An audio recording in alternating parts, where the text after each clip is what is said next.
Assalamualaikum warahmatullahi wabarakatuh. Balik lagi di channel gue Lutfi Agizal. Dan kali ini gue kedatangan sosok yang luar biasa.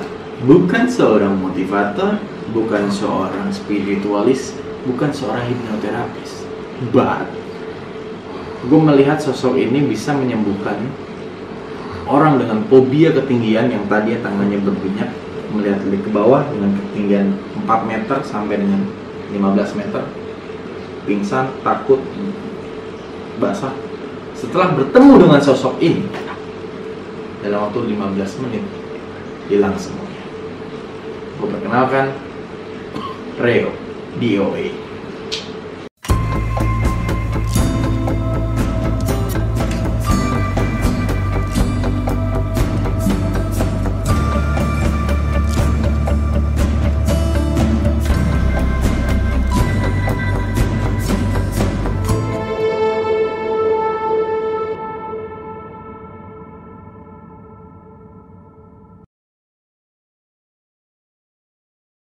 Brother Reo, sehat brother? Sehat. Gimana? Bener, DOA, it's you. Yes, di Instagramku DOA.trt. Okay. Tension Releasing Technique. Teknik untuk melepaskan Tension, releasing. D-nya apa? DOA itu Divine Oracular Assistance. Oke. Kalau diterjemahkan itu keajaiban bantuan Tuhan. Oke. Tapi nggak ada spiritual sih, cuma namanya biar keren aja. Oh, oke. Tapi dengan treatment metodenya adalah Tension Releasing Technique. tension. Bisa dijabarin tension maksudnya? Tension itu sebenarnya kayak tekanan yang di tubuh fisik. Jadi kalau misalkan kita kayak menyimpan emosi kita, sebenarnya selama ini kan kalau kita pikir di pikiran kita. Yes. Tapi sebenarnya kalau kita nyimpan emosi itu, ternyata fisik kita ikut berperan. Contoh kalau orang lagi sedih, senang, cemas, khawatir, takut misalnya. Kalau orang lagi marah misalnya, marah, kita pasti biasa cenderung tubuh fisik kita. Kalau lagi marah, keras banget, tense banget, marah itu kayak gini. Misalnya. Nah ini pundak kita tuh kayak naik. Nah ini ada tensionnya sebenarnya yang lagi tekanan yang ada di dalam tubuh kita. Misalnya kita lagi sedih, kok itu mah marah ya, sedih. Gitu. Ini juga kayak naik. Terus kalau kita lagi takut misalnya, ini juga naik. Jadi ketika kita cemas, takut, khawatir, emosi-emosi kita akses dari tubuh fisik kita juga. Oke. Nah, jadi kalau misalkan kita cari di Google misalkan ada penelitiannya yang disebut dengan Power Pose dari Amy G.C. Cuddy. Dia ini dari Harvard University, dia jurnalnya itu dipublish. Ya, bahwa kalau misalkan tubuh fisik kita dirubah posenya, itu mempengaruhi pikiran kita juga. Jadi contoh simpelnya misalnya kalau kita tepuk gini terus kita balik ke bawah, kita mikirin yang senang-senang itu susah. Oke. Tapi kalau kita lagi, karena apa, ini lagi fisiologisnya orang sedih. Oke. Nah kalau misalkan kita lagi dibusungkan gini, senyum, terus kita mikirin yang sedih-sedih, susah. Karena posenya lagi pose-pose. Oh, about angry dengan pose yang seperti apa? Ya kalau marah kan kayak tadi. Oke. Ketika kita marah tak membuat bola, apakah bisa? Ya jadi kayak susah kan? Coba aja lo kayak gitu. Karena ini pose sedih kan? Tapi kan ada orang yang Nah itu dia lagi mendam kayak gitu kan, kayak gitu. Nah itu tension semua tuh. Oke. Nah jadi cara ngerilis tensionnya adalah dengan tarik nafas, lalu lepaskan aja. Jadi tarik nafasnya cukup tarik nafas pelan kayak gitu aja. Jadi kayak bisa menguraikan emosi kita. Cuman kan ya biasalah orang dari zaman dulu kan bilang tarik nafas. Ya kan? Tapi gimana caranya lu menyembuhkan orang dengan takut ketinggian atau fobia ketinggian yang sampai keluar Keringat. Keringat ya bener ya? Iya, Kalau iya. keringat sampai mau pingsan juga orang itu gemeter. Sebenarnya sih mau pingsan enggak, cuma keringetan banget sih. Ya, Dia ini pernah videonya gue boleh tayangin ya? boleh. Ya, ini videonya ya. Fobia ketinggian. Dan sekarang lihat gitu, it's fine, biasa aja. Aku yang ketakutan nih meganya.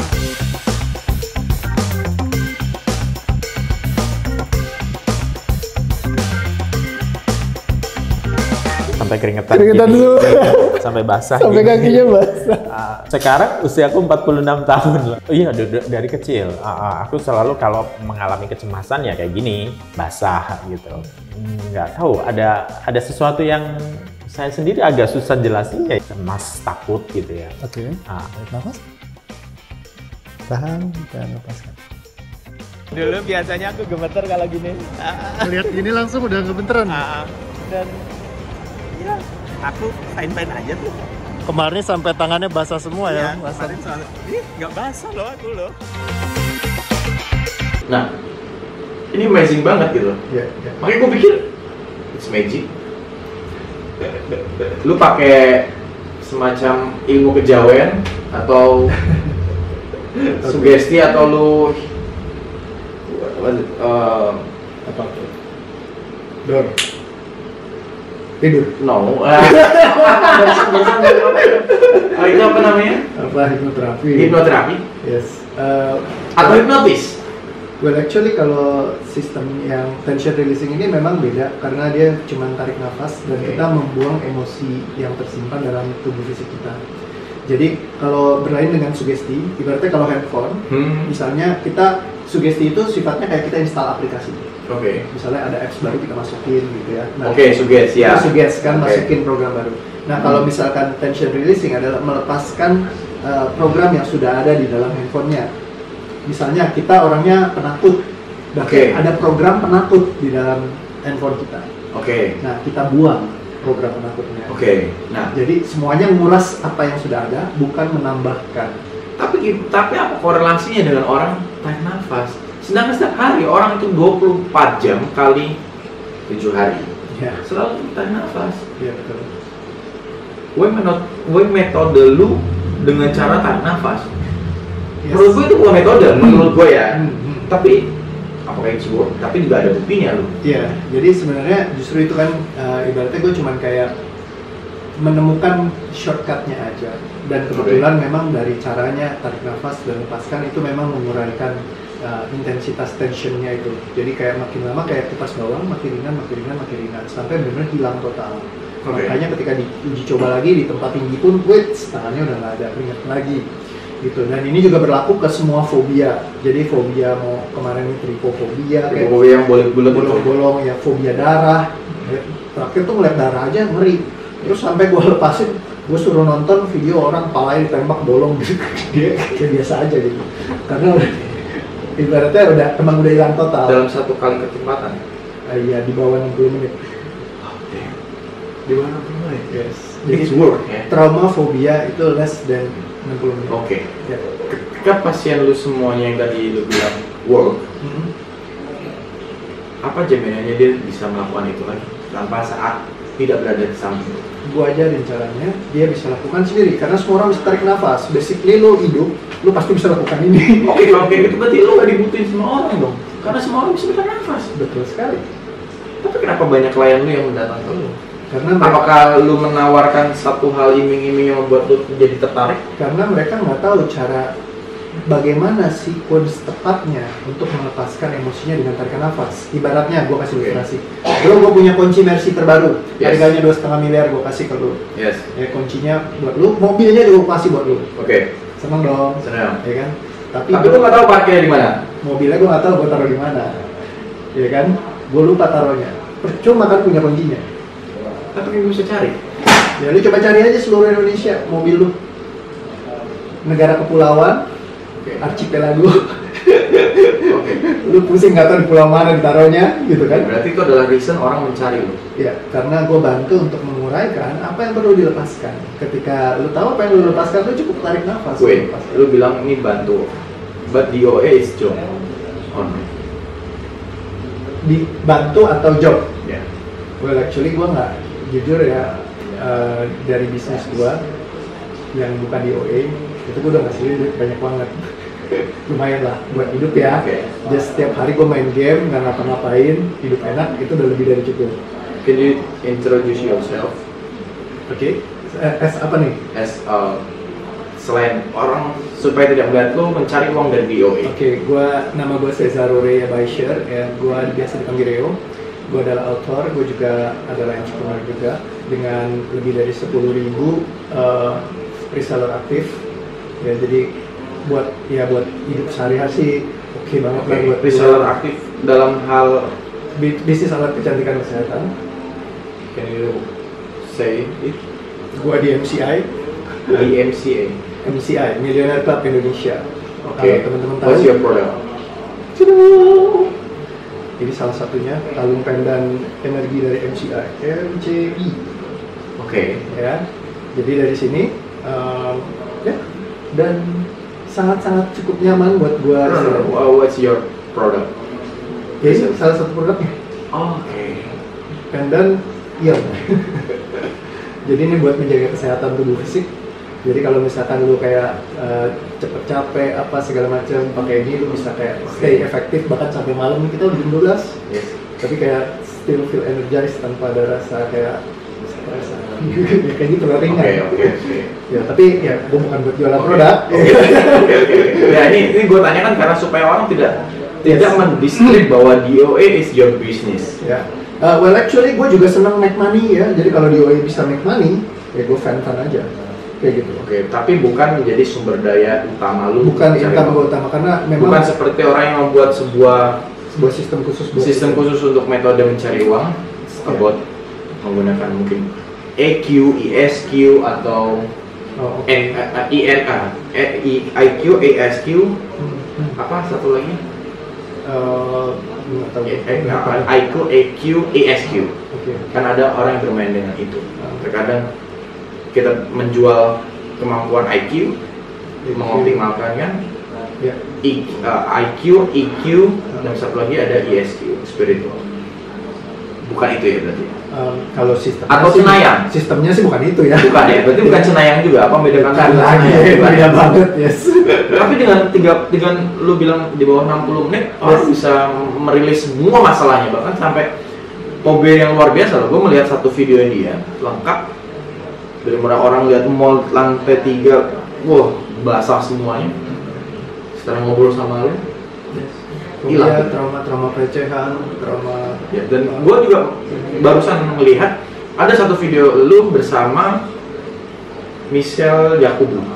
Oh, Michael Yacoubou de Frates. Yeah. Yang semua orang banyak tahu mengenai musibah yang pernah dia alami. Yes.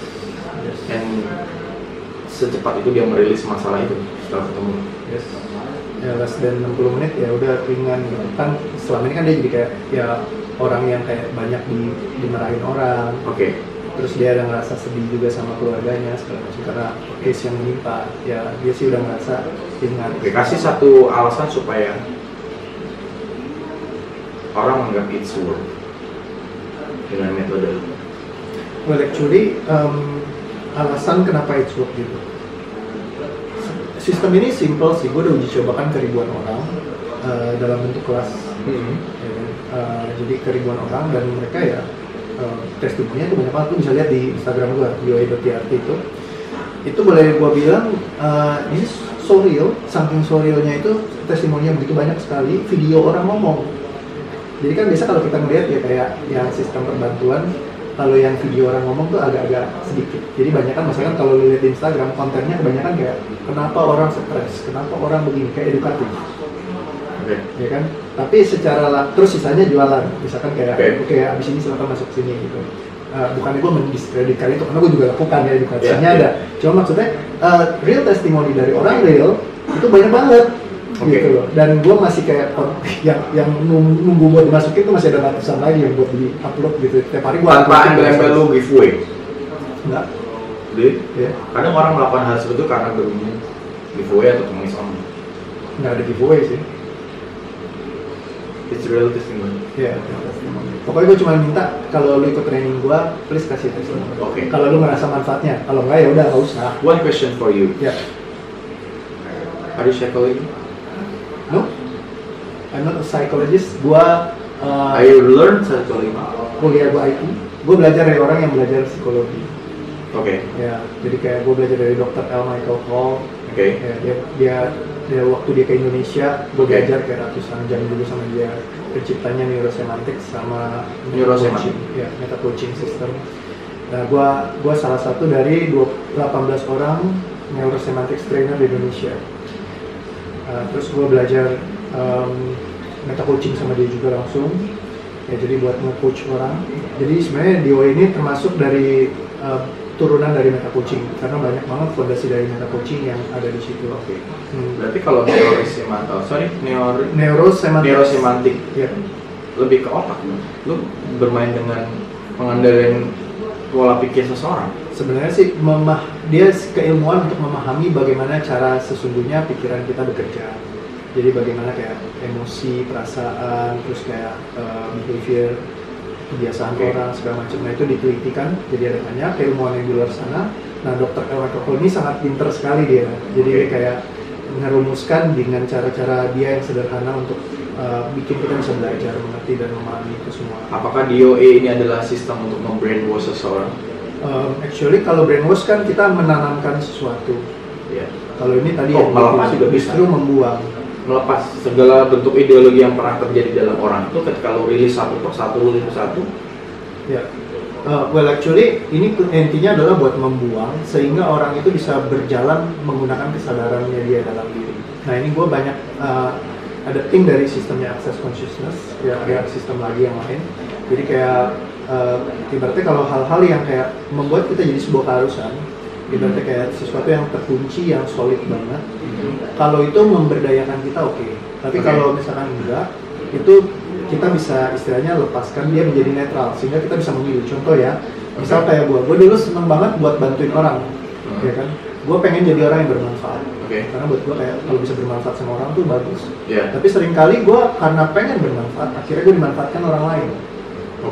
Dan gue nggak punya kendali untuk itu, sehingga orang banyak datang ke gue manfaatin gue.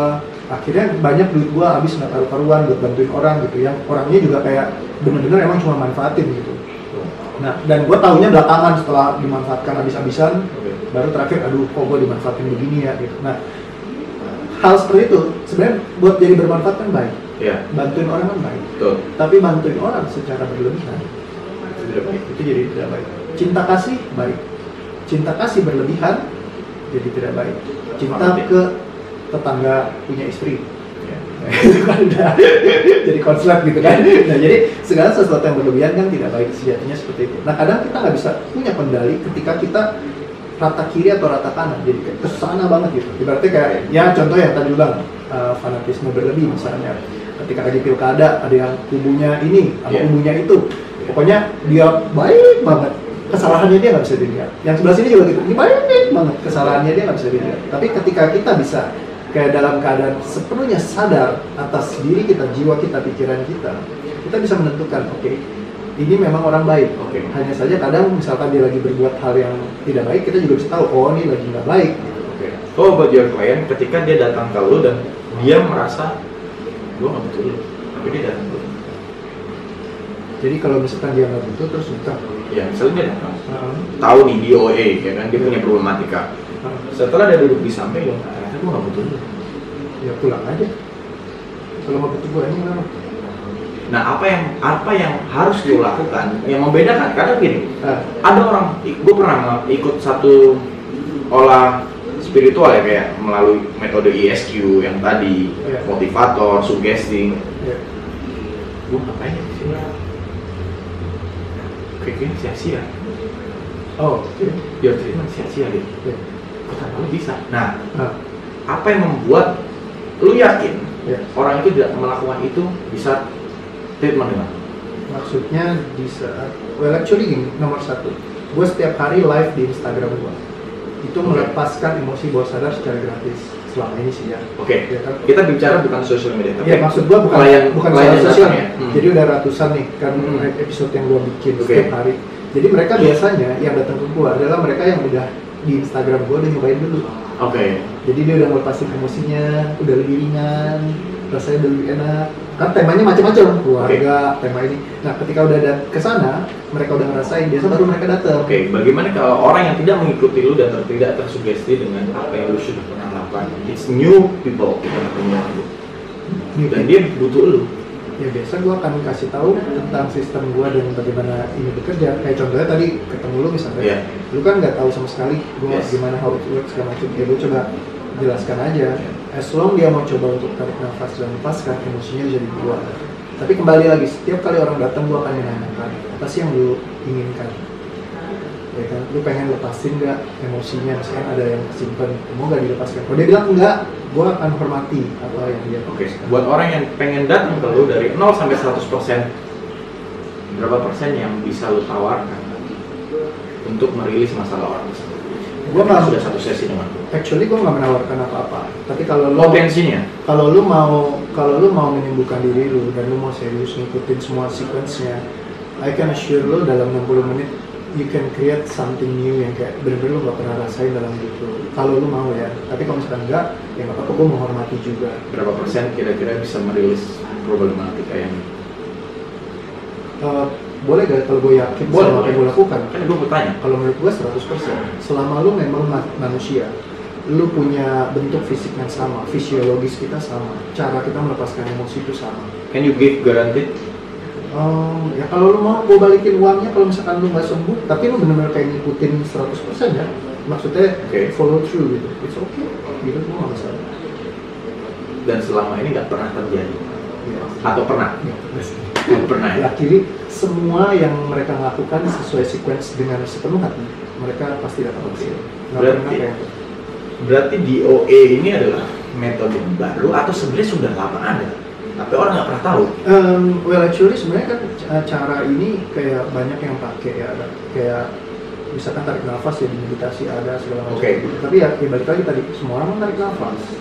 Tapi kok kenapa nggak kayak gue dulu, gue belajar meditasi buat kayak menenangkan marah gue, karena dulu gue sering marah banget, gampang marah. Terus gue coba untuk meditasi, gue lebih tenang. Tapi ternyata nggak kelepas semua. Nah ternyata gue baru nemuin, oh ternyata ada alurnya sendiri buat ngelepasin emosinya. Nah kita perlu tahu mana yang benar-benar kayak signifikan, yang nyangkut, dan ketika kita lepaskan itu jadi kayak ringan. Oh buat ODGJ yang sudah terlanjur gila, orang dalam gangguan jiwa, apakah bisa? Gue nggak pernah handle sih, jadi gue nggak tahu. Berarti it's not work for ODGJ atau? Gue rasa sih iya, kalaupun misalkan works atau enggak, lebih baik jangan dikirim ke gua. Gua nggak mau pusing dong. Tapi gini kan, seorang psikologi, psikolog, dia bisa menangani treatment orang ODGJ dari yang berat sampai. Ya kan psikolog, kalau bukan psikolog. Berarti DOA ini worknya untuk orang yang belum ODGJ. Yes, definitely. Berarti orang yang nonton ini berarti bisa dong, karena orang yang bisa. nonton ini nggak ODGJ gitu. Gitu ya. True. Yes. Tapi I wish gue yang kalau gua nggak handle itu memang yang kayak terlalu ekstrim, atau misalkan anak kecil itu juga nggak pegang.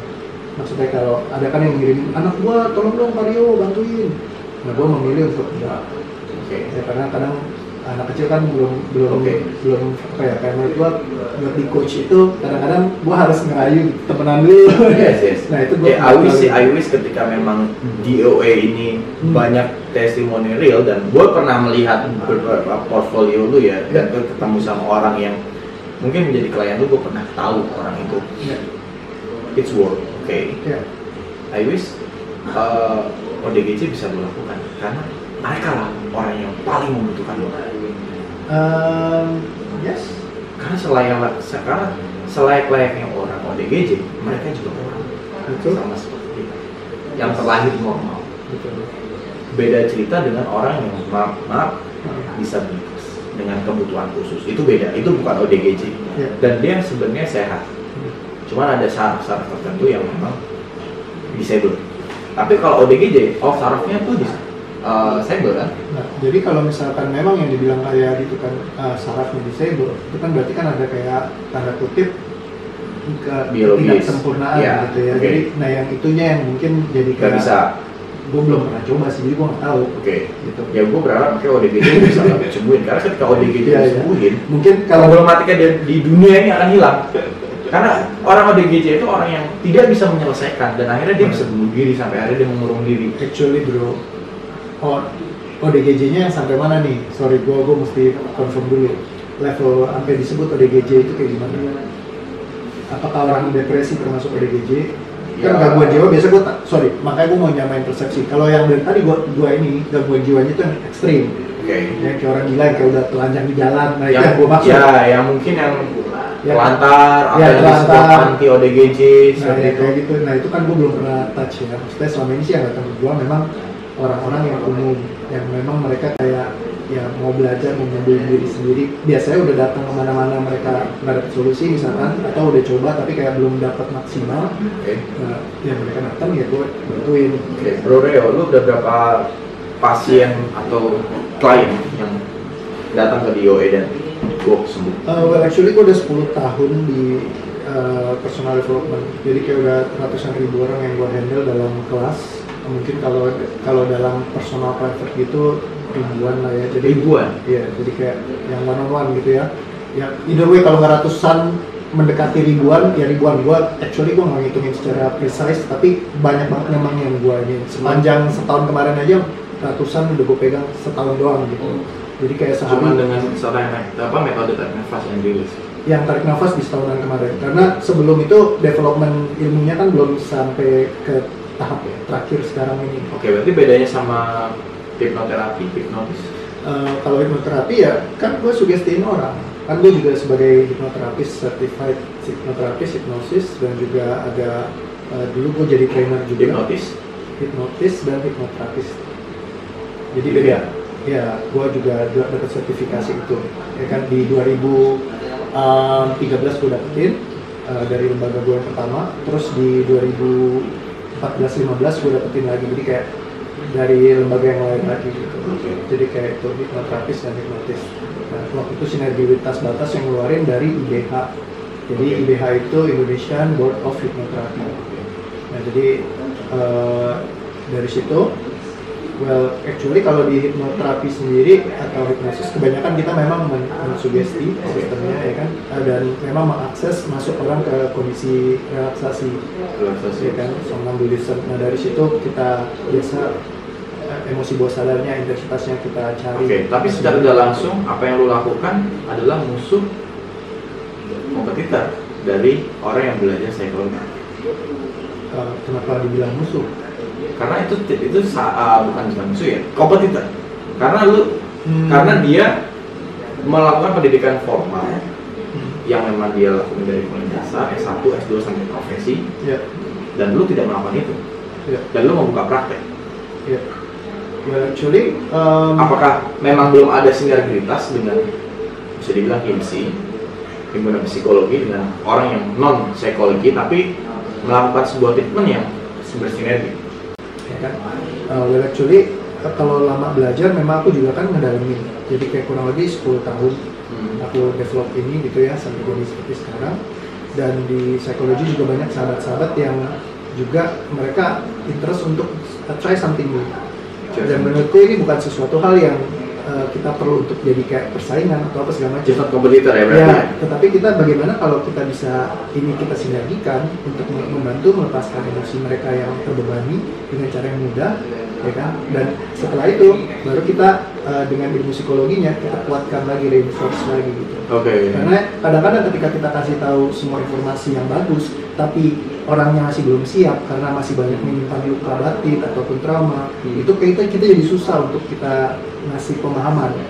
Tapi saat kita buang semua emosi bawah sadarnya, mereka siap untuk menerima. Nah itu akan jadi kayak lebih gampang buat dikasih edukasi. Nah jadi kita bukannya sebagai sebuah kompetitor, tapi lebih ke arah gimana kalau kita bisa sinergikan ini dan bikin dunia lebih baik, ya kan, dengan semua keilmuan yang ada. Sebenarnya itu filosofi nama Divine Auricular Assistance-nya. Asistensinya itu adalah kita datang untuk membantu, mengasisteni sistem yang sudah ada sebelumnya. Ya, psikologi yang sebelumnya, basicnya. Psikologi, mungkin hipnoterapi, ataupun coaching, ataupun sistem training, semuanya kayak gitu. Pokoknya apa aja yang ada, ya kita asisteni untuk mempermudah semuanya.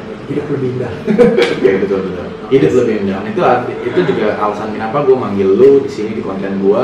Karena gue berharap DOA ini dikenal banyak orang dengan metode yang new, gue bilang new untuk di pendengaran gue ya, yang bertujuan untuk rilis semua permasalahan yang ada, membantu banyak orang.